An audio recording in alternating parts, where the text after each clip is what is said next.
Adorable is a perfect word. I mean, that's, you know, she just is. She has the sweetest little spirit and sweetest personality, and we just knew that we had to try to find her owners.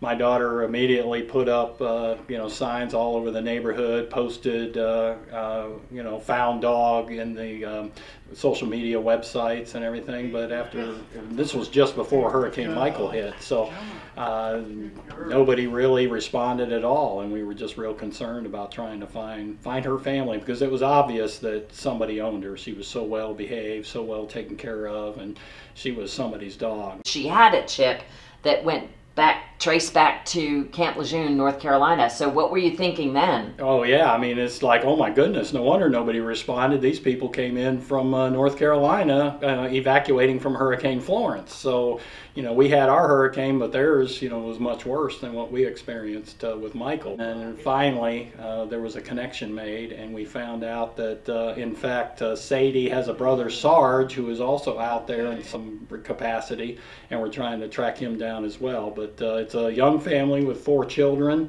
and they are very interested in coming down probably next week to come pick her up. We have 3 rescues, so it's just like dogs just kind of congregate to our house. So this is, it's not uncommon for us to find strays and hook them up with their families. And when you do that, it's always exciting for both the animal and the families. Everybody's real excited when they reconnect. So that's a real neat thing for us. Sweet girl too. Yep. Yeah, that's right. There we go.